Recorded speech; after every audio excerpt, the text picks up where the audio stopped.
नमस्कार दोस्तों, आज के इस वीडियो में एक बहुत ही असरदार काढ़ा की रेसिपी लेकर आई हूँ जो बदलते मौसम में किसी भी तरह की खांसी, सर्दी, गले में या छाती में जमा कफ से निजात पाने का एक अचूक उपाय है।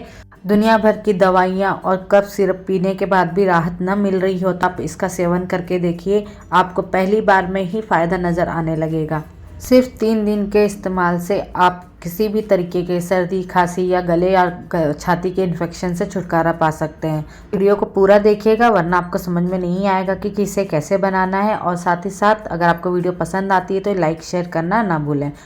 दोस्तों, इस होम रेमेडी को बनाने के लिए मैंने यहाँ पे तेज पत्ते ले लिए हैं और ये तेज पत्ता वही है जो हम हर खाने में इस्तेमाल करते हैं, खाने का जायका बढ़ाने के लिए और फ्लेवर्स बढ़ाने के लिए। तो फ्रेंड्स, यहाँ पे मैंने ये 5-6 जो है तेज पत्ते ले लिए हैं। हमें यहाँ पे लगभग 6 तेज पत्ते लगेंगे और इस तरीके के छोटे साइज़ के मैंने तेज पत्ते लिए हैं। और आपको तेज पत्ता सिलेक्शन के टाइम पे ध्यान देना है कि इनमें कोई जाली वाली ना लगी हो, एकदम साफ़ सुथरी हमें तेज पत्ते लेने। तो यहाँ पे मैंने 6 इस तरीके के मीडियम साइज़ के तेज पत्ते ले लिए हैं और अब मैं इनको अच्छी तरह से धो करके साफ़ कर लेंगी।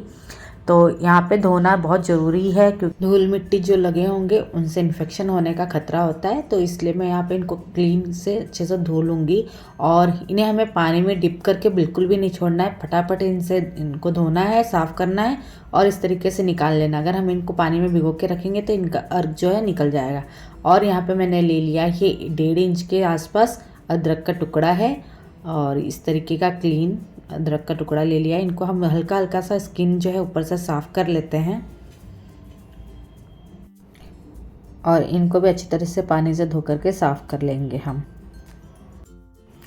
इन दोनों चीज़ों को साफ़ कर लिया है हमने और अब हमें करना क्या है, जो ये अदरक हमने लिए हैं इनके हमें कद्दूकस करना है। तो कद्दूकस करके हम इस्तेमाल करने वाले हैं इन्हें। तो मैं इनको ये छोटे वाले कद्दूकस से कद्दूकस कर लूँगी। आप चाहें तो यहाँ पे अदरक को छोटे छोटे बारीक बारीक टुकड़ों में कट करके भी इस्तेमाल कर सकते हैं। तो आप देख सकते हो मैंने यहाँ पे अदरक को अच्छी तरह से कद्दूकस कर लिया है। और अब हम ये जो तेज पत्ते ले लिए थे इनके हम छोटे छोटे टुकड़े कर लेंगे। तो आप इन्हें इस तरीके से छोटे छोटे टुकड़ों में कट कर लीजिए। इससे होगा क्या, जब हम काढ़े में इनका इस्तेमाल करेंगे तो इनका अर्क जो है वो बढ़िया तरीके से निकल पाएगा। तो यहाँ पे मैंने सारे तेज पत्ते इस तरीके से छोटे छोटे टुकड़ों में कट कर लिया है, तोड़ के रख लिया है। तो देखिए, अदरक और तेज पत्ता जो है वो हमारे हर तरीके के संक्रमण से लड़ने में सक्षम होता है, इसलिए यहाँ पे हम इन दोनों चीज़ों का इस्तेमाल कर रहे हैं। तो अब दूसरी तरफ मैंने यहाँ पे गैस पे एक पतीला चढ़ा लिया है और यहाँ पे मैं ऐड कर लूँगी 2 गिलास पानी।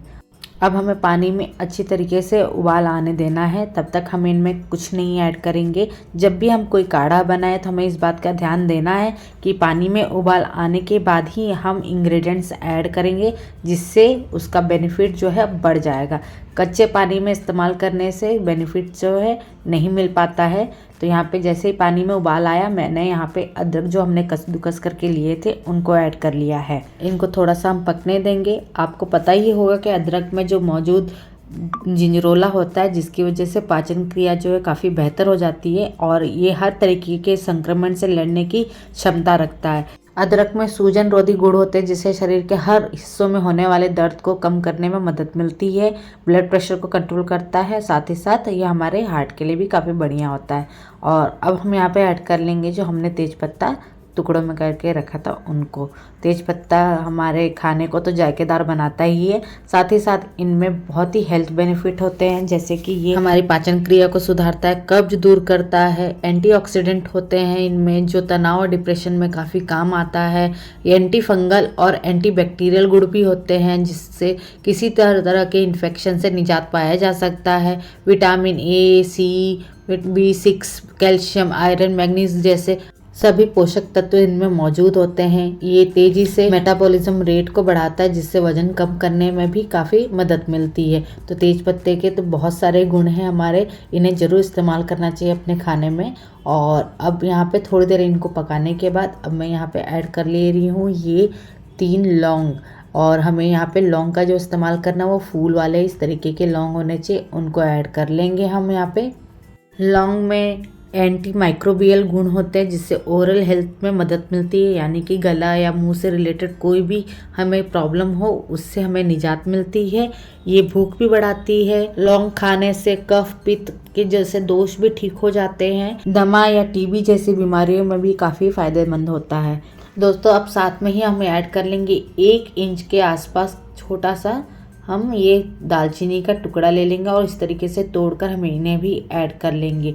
दालचीनी खाने के भी बहुत सारे फायदे हैं। इनकी तासीर जो है वो गर्म होती है, इसलिए सर्दी जुकाम में से हमें बचाते हैं। साथ ही साथ ये एंटीऑक्सीडेंट, एंटी इन्फ्लेमेशन और एंटीबायोटिक गुण होते हैं जो कफ जैसी समस्याओं से हमें निजात दिलाते हैं। तो फ्रेंड्स आपको करना क्या है, इनको हमें जो ये 2 गिलास पानी हमने यहाँ पे लिया था इनको हमें 1/4 होने तक पकाना है। पहले तो आपको ये सारी चीज़ें ऊपर तैरते हुए दिखाई देंगी, आपके पानी के सतह के ऊपर होंगी, लेकिन जैसे जैसे ये अच्छी तरीके से पकेंगे ये सतह के नीचे चले जाएंगे। इस तरीके से इनको अच्छी तरीके से पकाने से मीडियम टू लो फ्लेम पे इनका अर्क जो है बढ़िया तरीके से पानी में आ जाएगा। तो पानी 1/4 हो जाने पे गैस का फ्लेम बंद कर देंगे और अब हम इन्हें किसी भी ग्लास के बर्तन में निकाल लेंगे। ये जो काढ़ा मैंने यहाँ पे बनाया है ये मैंने 3 दिन का डोज तैयार किया है। इन्हें हम एक साथ पूरा नहीं लेना है हमें, और मैं आपको बताती हूँ आगे कि हमें इन्हें कैसे इस्तेमाल करना है। तो ये हमारे 3 दिन का डोज है। मैं रोज़ सुबह खाली पेट 5-5 चम्मच इस तरीके से ले लेंगे और जैसे हम चाय पीते हैं थोड़ा थोड़ा घुट घुट करके उस तरीके से पियेंगे। अगर आप इस रेमेडी को बड़े यानी कि 10 साल से ऊपर के लोगों के लिए बना रहे हैं तो आप 5 चम्मच इन्हें दे सकते हैं। 5 चम्मच मैंने यहाँ पे एक कप में निकाल लिया है और ये गरम गरम है और इनमें हम पानी जो ऐड करेंगे वो गर्म ही पानी ऐड करना है, ठंडे पानी का इस्तेमाल बिल्कुल नहीं करना है यहाँ पे। तो यहाँ पे मैंने थोड़ा सा गर्म पानी भी ऐड कर लिया है और इनका फ्लेवर बढ़ाने के लिए आप यहाँ पे चाहें तो सेंधा नमक का इस्तेमाल कर सकते हैं। सेंधा नमक का ही इस्तेमाल करना है क्योंकि सादा नमक या काले नमक का इस्तेमाल हमें यहाँ पे बिल्कुल भी नहीं करना। सेंधा नमक जो है रामबाण इलाज होता है सर्दी और खांसी के लिए, तो उसका इस्तेमाल आप कर सकते हैं। और साथ ही में थोड़ा 2-4 बूंद नींबू के रस डालने से इसका फ्लेवर और बढ़िया हो जाएगा। विटामिन सी होता है जो हमें सर्दी खांसी में भी काफ़ी मदद देता है। तो हमें इस तरीके से 10 साल से ऊपर के लोगों के लिए ये काढ़ा बना के तैयार करना है। नींबू और सेंधा नमक ऐड करने से ये काफ़ी बेनिफिशियल और भी हो जाता है। लेकिन अगर आप मीठा पसंद करते हैं तो यहाँ पे सेंधा नमक के जगह पे आप हनी का इस्तेमाल कर सकते हैं। अब मैं आपको बताती हूँ कि छोटे बच्चों को हमें कैसे देना है। तो 2 साल से छोटे बच्चों को हम यहाँ पे 1 चम्मच काढ़ा का सेवन देंगे और पानी ऐड करके आप यहाँ पे शहद मिलाकर मिक्स करके दे सकते हैं। और 2 साल से 10 साल के बच्चों के लिए हम यहाँ पे 2 चम्मच काढ़े का इस्तेमाल कर सकते हैं। सेम प्रोसीजर के साथ गर्म पानी में हनी मिलाकर हम देंगे। अगर बच्चा नमक पसंद करता है तो आप यहाँ पे सेंधा नमक या नींबू भी ऐड करके उनको दे सकते हैं। तो फ्रेंड्स आप इस असरदार और आसान काढ़ा की रेसिपी से किसी भी तरीके की खांसी, गले, छाती का जमा कफ से निजात पा सकते हैं। पहली खुराक में आपको इसका असर भी दिखना शुरू हो जाएगा, तो ज़रूर ट्राई करिएगा। आपको ये बहुत पसंद आएगी और हर तरीके की परेशानी से आप छुटकारा पाएंगे। तो ज़रूर ट्राई करिएगा फ्रेंड्स। दोस्तों अगर आज का ये होम रेमेडी रेसिपी आपको हर तरीके की सर्दी, खांसी, जुकाम या कफ से निजात पाने में मदद देती है तो फ्रेंड्स ज़रूर कमेंट में लिख के बताइएगा कि आपको ये रेसिपी कैसी लगी। और मेरे वीडियो को लाइक करिएगा, ज़्यादा से ज़्यादा शेयर करिएगा। चैनल पर नए हैं तो चैनल को सब्सक्राइब करिएगा। Thanks for watching.